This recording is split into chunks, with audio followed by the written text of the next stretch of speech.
Child exploitation does not start with force. It starts with the mind. Psychology shows that children are naturally trusting, seeking attention, approval, and connection. When emotional needs are unmet at home, at school, or among peers, vulnerability grows. Children who feel unseen, ignored, or lonely instinctively look for validation elsewhere. This is not weakness. It is a natural developmental stage. A developing brain processes emotions more strongly than logic. Risk assessment, self-protection, and long-term thinking are still forming. This means that when someone shows care, attention, or understanding, it can feel overwhelmingly safe, even if the person has hidden motives. Emotional gaps are like magnets for manipulative attention. Instability increases risk. Frequent changes in caregivers, inconsistent guidance, or unpredictable routines create anxiety. Children crave certainty, attachment, and recognition.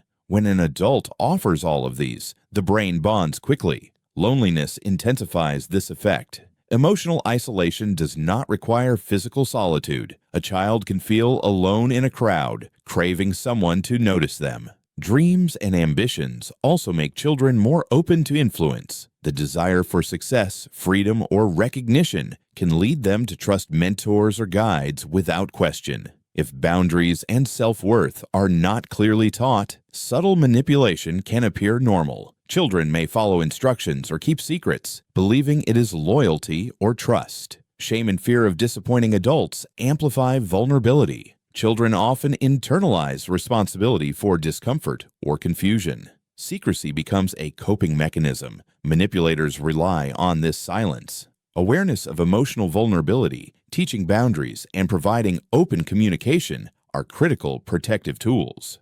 Vulnerability is not failure, it is human development, and understanding it is the first step to protection.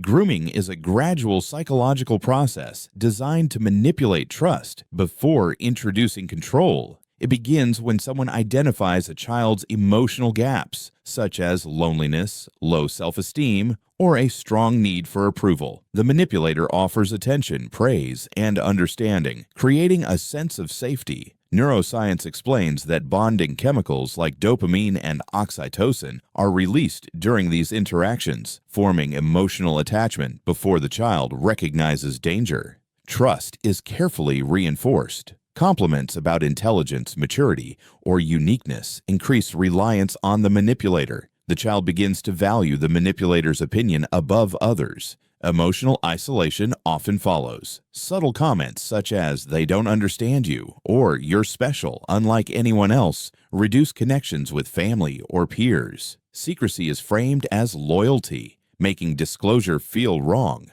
Small boundary tests normalize manipulation over time. Gradually, uncomfortable situations seem familiar, and the child adapts without recognizing risk. Guilt and obligation strengthen dependence. Children may feel responsible for the manipulator's happiness or for maintaining the relationship. Alternating kindness with subtle threats deepens trauma bonding. Confusion, loyalty, and self-blame suppress resistance. Manipulation exploits developmental gaps, replacing self-trust with reliance on the manipulator. Psychology shows that grooming thrives in silence and misunderstanding. Awareness disrupts it, teaching children to recognize emotional manipulation, understand healthy boundaries, and speak up when uncomfortable is the strongest prevention. Education empowers children to resist influence, restores critical thinking, and reduces vulnerability before harm escalates. Prevention begins with understanding the signs of grooming and providing safe, supportive spaces for children to express themselves freely.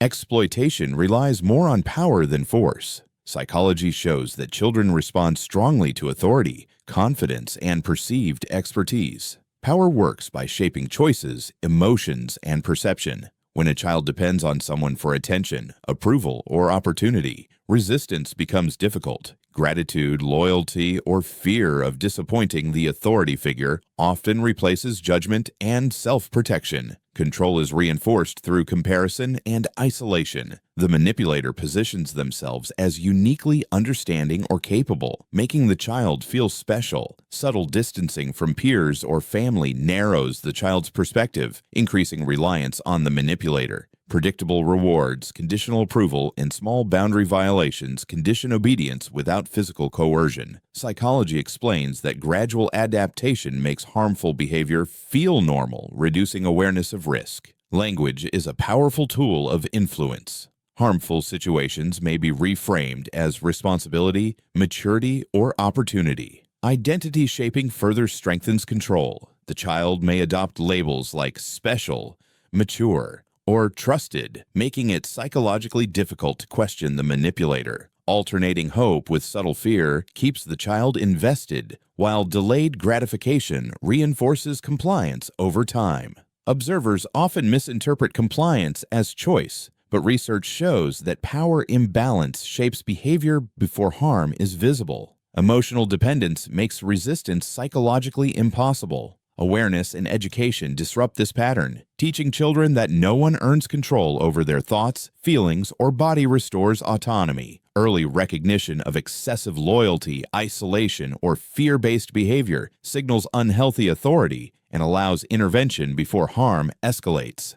Trauma bonding occurs when care and subtle threats alternate, creating an emotional loop the brain struggles to break. When a child experiences kindness followed by manipulation or mild intimidation, the nervous system associates relief with danger. Over time, attachment strengthens to the very person causing distress. Psychology explains that this creates powerful internal conflict. The child may defend the manipulator, rationalize harmful behavior, or feel responsible for maintaining the relationship. Fear and shame are key tools in sustaining silence. Children often internalize guilt, believing they caused confusion or harm. The fear of disappointing or betraying the manipulator prevents disclosure. Cognitive narrowing reinforces this effect. The child begins to rely on the manipulator as the primary reference point for interpreting events. Outside voices or advice can feel threatening or unsafe, increasing isolation and dependence. Secrecy becomes normalized. A child may hide interactions or feelings, not understanding that this is a risk. Manipulators exploit natural trust and desire for approval, making resistance seem dangerous. The combination of confusion, loyalty, and self-blame suppresses action long before physical control exists. Even well-meaning adults may misinterpret compliance as consent, not realizing the psychological trap in play. Early awareness is critical. Children who are educated about emotional manipulation, safe boundaries, and self-worth are less likely to fall into trauma bonds. Adults should look for sudden withdrawal, secrecy, or fear mixed with admiration as warning signs. Open communication, supportive relationships, and consistent validation can break the pattern, reduce dependence, and empower children to trust their instincts. Trauma bonding thrives in silence, but education, guidance, and emotional support weaken it. Prevention begins with understanding how manipulation and vulnerability work. Children must be taught about healthy boundaries, self-worth, and emotional literacy. Adults should create safe spaces for children to express feelings, ask questions, and voice concerns without fear of judgment. Signs of potential exploitation include sudden secrecy, unusual loyalty, withdrawal, or fear mixed with admiration. Recognizing these early is critical to interrupt manipulation before it escalates. Education empowers both children and adults, teaching children that trust grows slowly, that discomforting secrets are unsafe, and that they can question authority responsibly, builds resilience. Emotional awareness, critical thinking, and the confidence to speak up reduce susceptibility to manipulation. Supportive relationships, consistent validation, and guidance strengthen children's autonomy and decision-making skills, making them less likely to depend on harmful influence.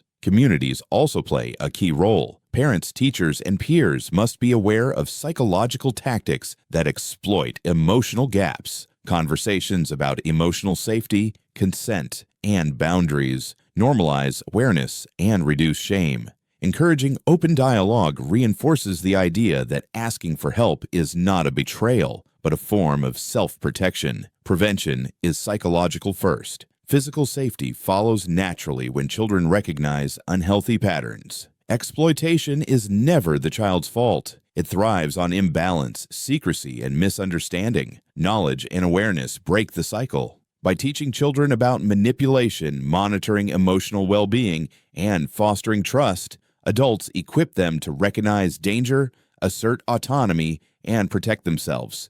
Empowered minds are the strongest defense. Prevention is not only about stopping harm, it is about giving children the skills, awareness, and confidence to navigate relationships safely throughout life.